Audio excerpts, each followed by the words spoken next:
Hey there, viewers. Thank you for tuning in to Supermariodiagnostics once again. Today, we are doing a pre-scan shootout. We've got 4 scan tools that we'd like to test on this 2021 X4. It is a G chassis, and it is a very quickly responding vehicle. And the 4 scan tools I have in question that we're going to be testing, one of them is the Autologic Drive Pro. It's if I'm honest, it's my least, my last grab. This is my least favorite tool, in all honesty. I know some people are going to not like that, but it's the truth, and that's the one we're going to start with. We're going to basically go through each of these scan tools, the Phoenix Plus from Topdon, also the Autel IM608, and last but definitely not least, the iSCAN SF from Autoland. We'll go ahead and talk about the pros and cons on each one, the things I like about them, things I don't like about them, for what it's worth. And if you're in the market for a scan tool, you're definitely going to want to stick around and see what this is all about. Of course, this is not an exhaustive review. This is quite simply a real quick overview of each of these scan tools, but more importantly, just for this video, how quickly we could get a pre-scan emailed or printed or what have you, and little bits of pros and cons on each one. This is by no means an exhaustive review of each scan tool. Each of them have pros and cons. Each of them have their very strong points, and they all have their place as well, especially in a European environment. This is mainly what I do. Let's get started. Let's go ahead and whip out the timer, and see what these things can do. Now the the Autologic was updating, and for whatever reason the battery is low. If I disconnect it, it'll die. But this one will start with it connected and with the legacy app or software already brought up and ready to scan. I did try it before filming real quick to see if it'll do auto detect. For some reason it will not auto detect this video. Maybe it's too new. Maybe it needs to be updated. Keep that in mind. So we'll start from scratch. We'll go ahead and start the clock and see how long it takes to do a pre-scan. It might not be that bad. I'm not going to go to determine vehicle because it will not work. We're going to have to do it ourselves. They have very strong support. It's a very expensive scan tool, I'm not going to lie. Not as expensive as a Zeus, but it is an $8,000 scan tool. It is $300 a month for support, and if you don't pay the support, you won't be able to log in when you boot up this scan tool, and you lose functionality. So that's something to think about if you're in the market for one of these. All the other scan tools, they do not lose functionality when you stop paying a subscription. It doesn't pull up the VIN number. We're going to hit OK anyway. We're finalizing the quick test. Let's go ahead and view fault report. And one of the things before I get to that, hit send. We're done at 56 seconds. That is surprisingly fast. And beyond my expectations, because I am usually not expecting this thing to be fast at all. But one of the things that you'll notice is that the pre-scan doesn't show whether it is an active or an intermittent or sporadic or permanent fault. It just shows a scan. That's it. It's a BMW. It has a lot of codes. That's one of the things I don't like about it, aside from losing functionality with the lack of subscription. But with the subscription, you do not only get the functionality of the scan tool, you also get programming capabilities and strong support from their remote technical support system. And this thing has a Cardac 3 Plus in it, if I'm not mistaken. So it is an interface as well, and they will be able to use factory tooling or factory software with this as its interface. It is strong in programming and coding. It does some things that others can't do, especially with sprinters that I've seen. If anybody who works on Mercedes Sprinters, you know what I'm talking about. It has its place, don't get me wrong. But like I said, it's my personal last grab. It's, in my opinion, slow. Usually it needs to be updated constantly, and it's not my favorite at all. It's crazy expensive, but for a shop, it's an investment. It's not bad. But when it comes to programming and when you need it to program and to do certain things, it'll do the job. When you send in a request for help, for programming help, you send the request, but you don't really know if they don't confirm that they actually got it, and they call you whenever they want. I've had no calls before. Just being honest, I've had the next day calls, and then I've also had great callback, great response, great support. So it's kind of hit or miss. If my suggestion is if you own one of these and you constantly call support, be sure to note who helped you and who you've been satisfied with, and you can request them. And not only that, the support is not only limited to programming and things like that, but it also includes factory service information, wiring diagrams, repair information, and description and operation, and things that you may not be able to find in the aftermarket segment of things. So those are my thoughts on the Drive Pro. I think they could do better, a lot better. It's got a ways to go, in my opinion, but it's a strong tool nonetheless. Let's keep it moving. Let's go with the Topdon Phoenix Plus. It's nowhere near as capable as the Autologic or the iSCAN for that matter, or the Autel, but it is strong in itself, and I'll show you why. Let's go ahead and remove this from the scene. Battery's dead. It just dies. That's fine with me. For some reason, the battery goes pretty bad after a while. You know what? Before we get to the Topdon, let's get this one out of the way. This one is actually pretty useful. This is my first grab when it comes to programming and coding. It will do Mercedes headlights, collision assist modules, which I believe are called Distronic, if I'm not mistaken. And we'll go ahead and do the whole test all in one shot. We're going to reset our clock. We had 56 seconds from Autologic. And I had to pick out, it wasn't automatic detection. Automatic detection didn't work for whatever reason. But we're going to use the iSCAN in the automatic vehicle detection. This is not a battery operated system. As soon as I connect it, I'm going to start this clock. It gives you a little beep to let you know when you're connected. And like I said, it's not battery operated, but dang, this thing boots fast. And it lets you know when it's completely booted. You can walk away, listen for the chime, and it will let you know. So let's get more in there, right? Strong tool. The support is awesome. And they actually send you a confirmation of them actually receiving your request. Whenever you have a programming request, they will help you out. They'll confirm it, and they will even let you know if they are able to do it or not, or if you're able to do it or not. This is a G chassis. I forgot to hit automatic detection in the first one. Man, that was fast. Let's go over all control units.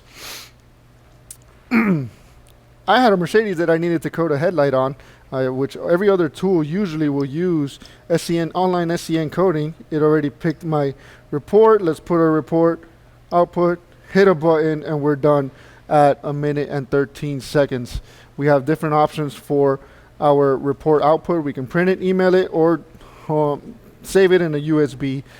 Nice to see those options all in one shot. That is something that the Autel will not do, and I'll get to that later. As I was saying, I was trying to SCN code, or not SCN code, but code in a brand new headlight on a newer Mercedes, and at the time I didn't know that the scan tool could do it itself.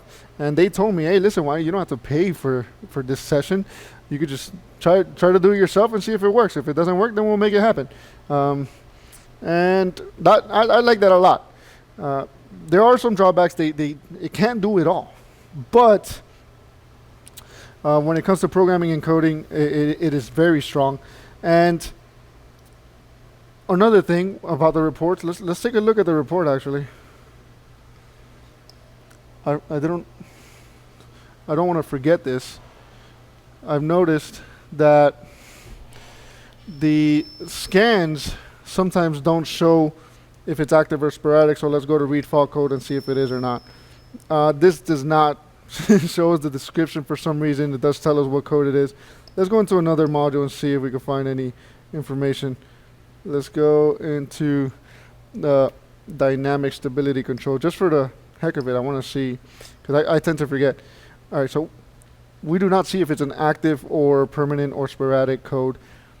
Is it a big deal? Not really. It's one of the things that I like to see personally on my scan tools, but it's not going to make or break anything. In a report setting, it's not a big deal. Excuse me. And it won't make or break anything. It has bidirectional controls, all the things that you would expect to see from a higher end scan tool. This is, if I'm not mistaken, I could be wrong. I could be totally wrong on the price nowadays. I think it's around the $3,000 mark, and it has other features as well. It has the IMS2. If you look over here, let me see. I don't have it active, but I know it's capable of doing it. It'd be nice to have that active though.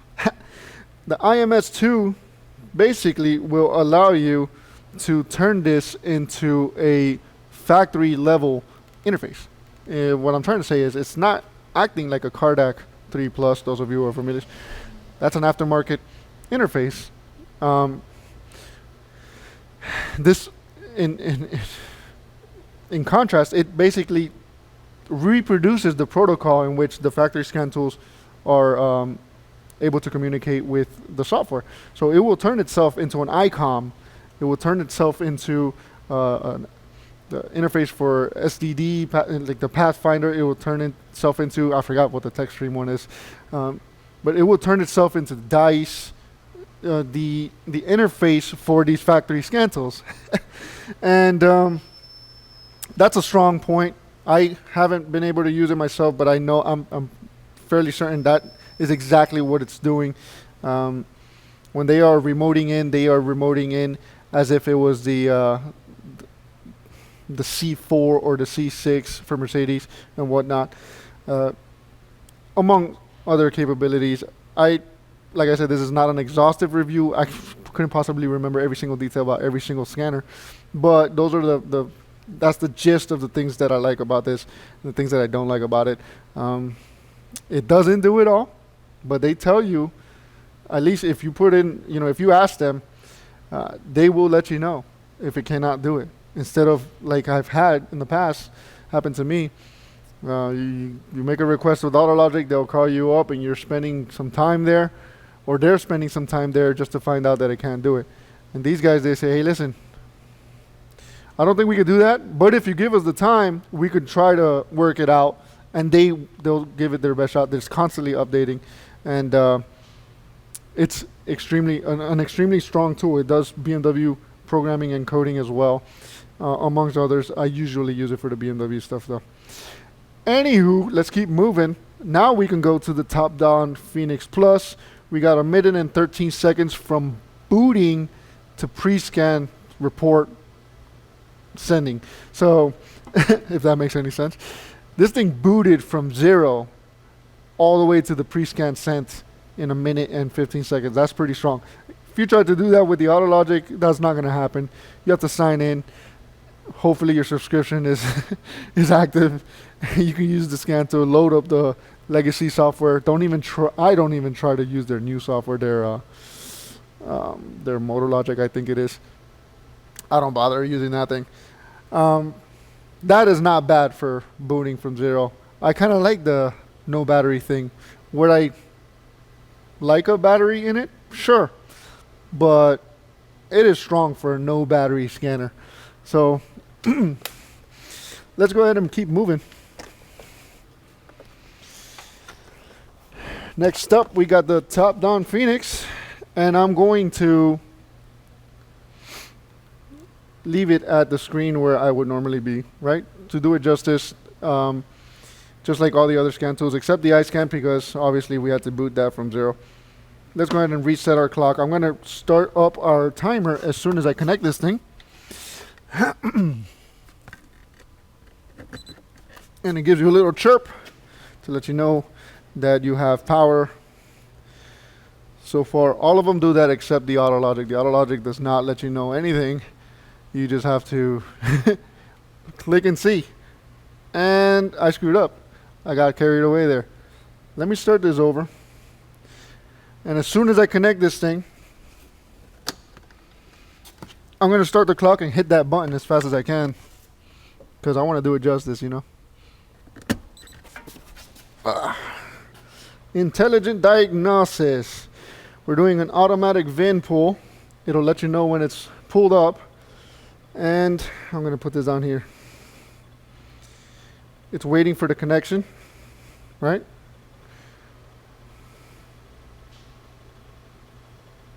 Any day now.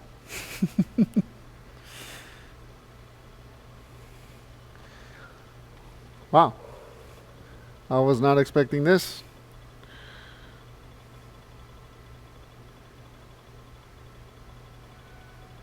That is not normal. I think we found ourselves a glitch, because that has never happened to me.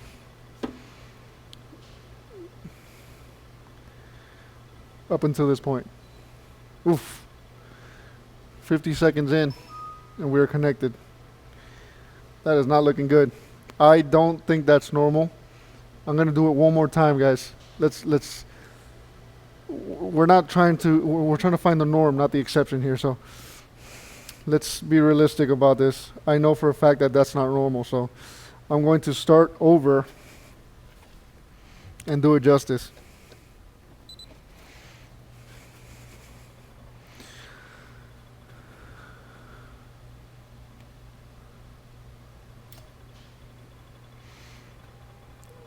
For some reason it's, there you go. Took 14 seconds this time. That was weird. But it happens on camera. If you want things to go wrong, pick up a camera and start filming. We're going to hit this as fast as we can, right? This one also will not show on the reports whether it is an active or sporadic or permanent code or whatnot. Let's hit next. Let me not get carried away talking and not hitting the buttons when I should. This vehicle is supposed to turn off for 10 seconds on its own. And the scan tool usually does that. The factory scan tool, ISTA, will do that, but this one for some reason doesn't do that. The Autologic also doesn't do that. But the Autel does. And I've seen it make a difference. I've seen that happen, so something to keep in mind. I've seen it where codes wouldn't clear unless you did that. So Smart Scan. One of the nice things about the Topdon is that you get a topology view. I got no complaints with that. I so far have not seen any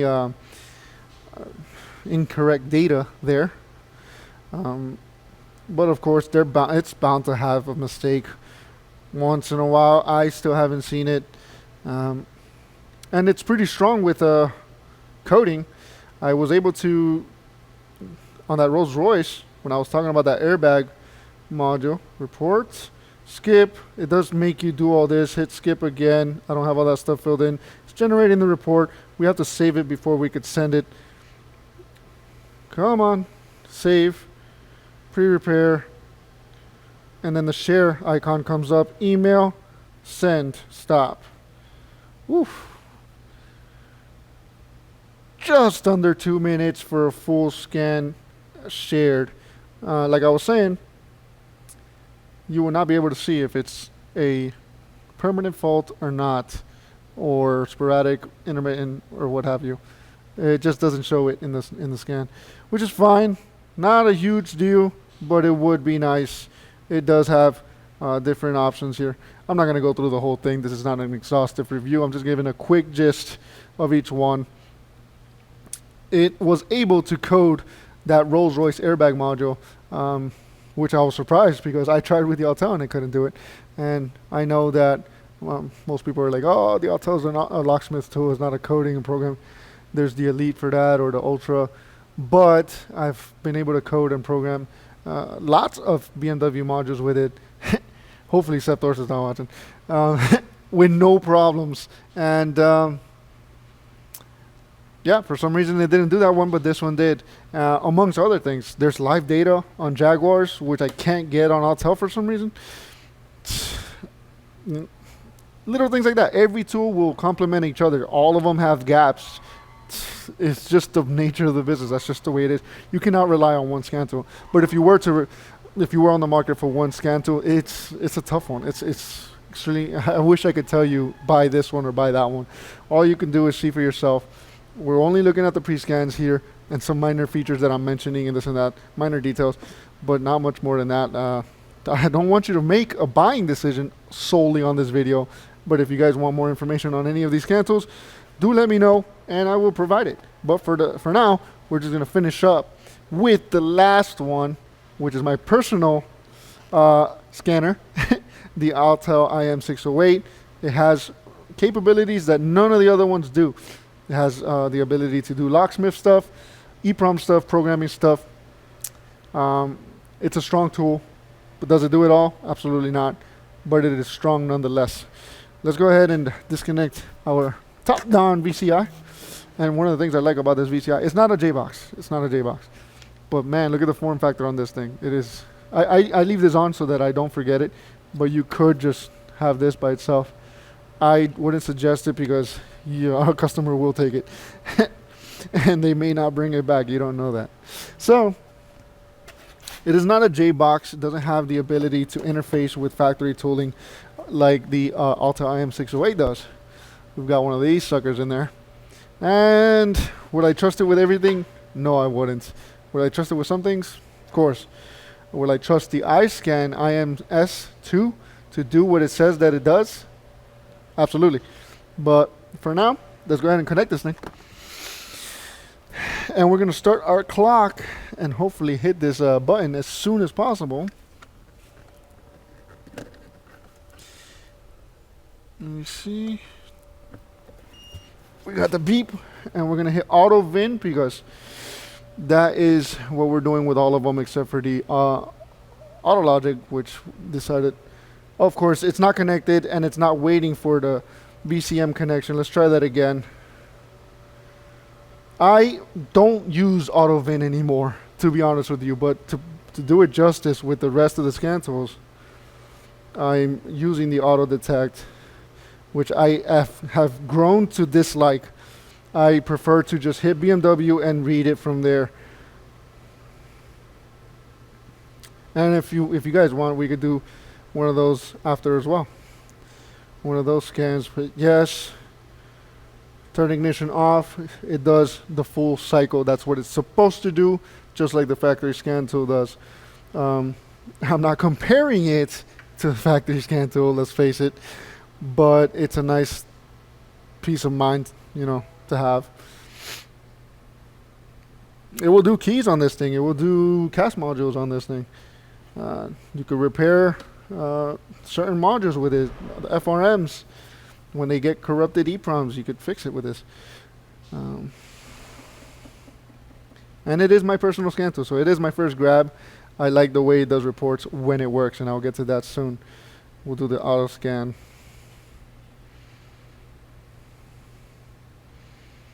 Will it beat the Phoenix Plus? That is the question for me right now because we're getting pretty close here. So, and it looks like it might. As for the reports, sometimes it works. It's a hit or miss for me. I will explain soon. So hit report, and in a perfect world, we hit print data, hit skip, and done. It searches for the printer, and it'll automatically send it over to my laptop, but I have it under no printer found at this time. There's a reason why, and it stinks.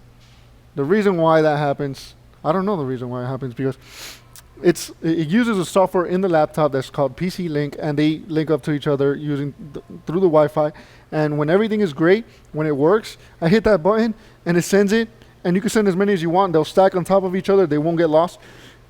But it doesn't work sometimes, and it hasn't been working a lot of the times lately, which really pisses me off.